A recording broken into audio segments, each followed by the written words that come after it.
কুকুরের গোশত খাওয়া যত গুনাহ, যৌতুক খাওয়া তার চাইতেও বড় গুনাহ। ব্যবসা ভালো হলে বিয়ে করতে চায়, কিন্তু জানেই না ব্যবসায় ভালো হওয়ার আর চাকরি পাওয়ার মাধ্যম হচ্ছে আগে বিয়ে করা। যৌতুক নেওয়া যাবে? যৌতুক একটা সামাজিক অপরাধ, এটা সামাজিক ব্যাধি। কুকুরের গোশত খাওয়া যত গুনাহ, যৌতুক খাওয়া তার চাইতেও বড় গুনাহ। আল্লাহ দিল মহারণা, আমরা ঢুকাইছি যৌতুক। ইসলাম আমাদের জন্য সুন্নাহ সম্মত পদ্ধতি দিয়েছে ওয়ালিমা, আমরা খাই বরযাত্রী। এজন্য বিয়েতে আমরা যৌতুক নিব না, বরং মহারণা দিব। ফরজ মহারণা দিয়ে দিবে। এজন্য যৌতুকের সাথে আমাদের কোনো সম্পর্ক, বিয়ে করে ফেলবা। বিয়ে করলে নেয়ামত বাড়ায় দেয় কে? দারিদ্রতা থাকলে ধনাঢ্যতা দিয়ে দেয় কে? সবাই চাকরি করে বিয়ে করতে চায়, ব্যবসা ভালো হলে বিয়ে করতে চায়, কিন্তু জানেই না ব্যবসায় ভালো হওয়ার আর চাকরি পাওয়ার মাধ্যম হচ্ছে আগে বিয়ে করা। আগে কি করা?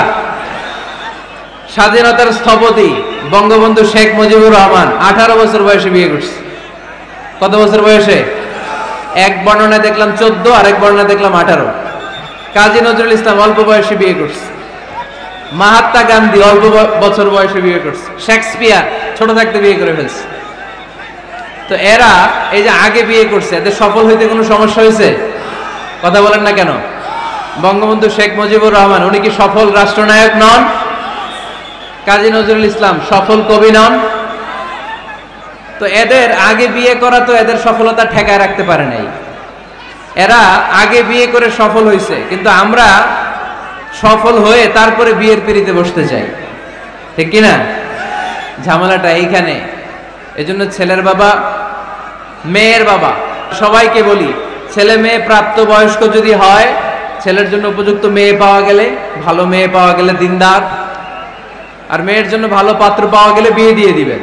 আর নিকাহ মিন সুন্নতি ফামান রাগিবা আন সুন্নতি ফালাইসা মিননি। বিশ্বনবী বলেন, বিয়ে এটা আমার সুন্নাত, আর যে আমার সুন্নাতকে পছন্দ করে না সে আমার উম্মত দাবি করতে পারবে। আরবাআন মিন সুনানিল মুরসালিন, 4টা কাজ দুনিয়ার সব নবীরা করেছেন, এর মধ্যে একটা হচ্ছে বিয়ে।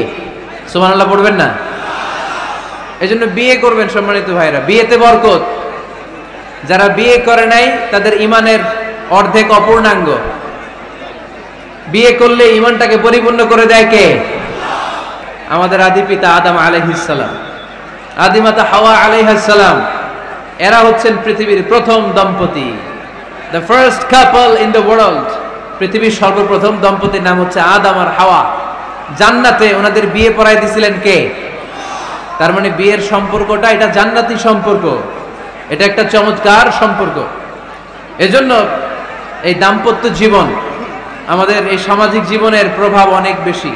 অনেক দম্পতি আমাদের কাছে বলে, হুজুর সুখ নাই, শান্তি নাই।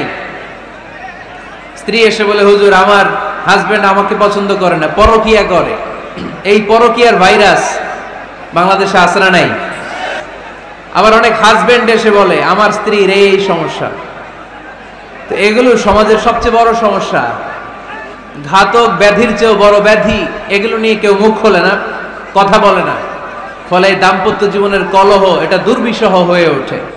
একটা সুখী দাম্পত্য জীবনের জন্য স্বামীর অনেক দায়িত্ব আছে। 1 নম্বর দায়িত্ব হচ্ছে ফ্যামিলির যত ফিনান্সিয়াল দায়িত্ব আছে সব স্বামীর কাঁধে বর্তায়, ঠিক কিনা? You are the caretaker of your wife. আপনি আপনার স্ত্রীর দায়িত্বশীল, স্ত্রীকে রক্ষা করা আপনার দায়িত্ব। পুরুষকে আল্লাহ তাআলা নারী জাতিকে প্রোটেকশন দেওয়ার জন্য বানিয়েছে, ঠিক কিনা? নারীকে একেবারে ধর্ষণের জন্য পুরুষদেরকে বানানো নাই, চিল্লায় বলেন ঠিক কিনা? যারা নারীকে ধর্ষণ করে অন্যায় ভাবে, এগুলো পুরুষ না, এগুলো কাপুরুষ। এগুলো কি? আওয়াজ করে বলতে হবে, এগুলো কি? কারণ সুপুরুষ নারীকে প্রোটেকশন দেয়, সুপুরুষ নারীর ইনচার্জ, সুপুরুষ নারীর কেয়ারটেকার হয়ে সামনে দাঁড়ায়, সুপুরুষ নারীর ইজ্জত নিয়ে ছিনিমিনি খেলে না, চিল্লায় বলো ঠিক কিনা? এজন্য আল্লাহ বললেন, আর রিজালু কাওয়ামুনা আলান নিসা, পুরুষরা হলো নারীর ইনচার্জ, নারীর কেয়ারটেকার। একজন স্ত্রীর যত ধরনের আর্থিক খরচাদি ফ্যামিলিতে লাগে সব খরচ করা স্বামীর জন্য ফরজ করেছে কে? বেসিক্যালি একটা ফ্যামিলিতে স্ত্রীর জন্য স্বামীর 4 ধরনের খরচ করতে হয়। বুঝে নেন আপনাদের দায়িত্ব। 1 নম্বর dowry, you have to pay the dowry. মহারণা দিতে হবে। কে দিতে হবে? মহারণা দেয়া নফল, তাই না? মহারণা দেয়া তো সুন্নত, তাই না? আওয়াজ করে বলতে হবে, মহারণা দেওয়া কি? وآتوا النساء صدقاتهن نحلا فإن طبن لكم عن شيء منه نفسا فكلوه هنيئا مريئا سبحان الله পড়েন। আল্লাহ বললেন ওয়াতুন নিসা সাদকাতিহিন্না নিহলা, সন্তুষ্ট চিত্তে স্ত্রীর হাতে বিয়ের মোহরানা তুলে দাও। তাহলে ফিনান্সিয়াল রেসপন্সিবিলিটি সব আমাদের। এক নম্বরে মোহরানা দেয়া, দুই নম্বরে ফুডিং খাবারের ব্যবস্থা করা, তিন নম্বরে ক্লোথিং কাপড়ের ব্যবস্থা করা, ওয়া আলাল মাউলুদি রিজকুহুন্না ওয়া কিসওয়াতুহুন্না বিল মারুফ। আল্লাহ বললেন স্বামীর উপরে খাবারের ব্যবস্থা কাপড়ের ব্যবস্থাকে আমি ওয়াজিব করে দিলাম। সুবহানাল্লাহ পড়েন। চার নম্বর রেসিডেন্স। চার নম্বর কি? স্বামী মোহরানা দিবে, স্বামী meal, husband will provide the meals, খাবারের ব্যবস্থা করবে।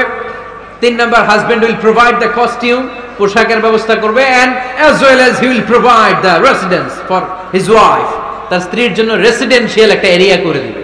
এটা ফ্ল্যাট হতে পারে, এটা সনের ঘর হতে পারে, এটা টিনের ঘর হতে পারে, এটা একান্নবর্তী ফ্যামিলির কোন একটা রুমও হতে পারে, ঠিক কি না?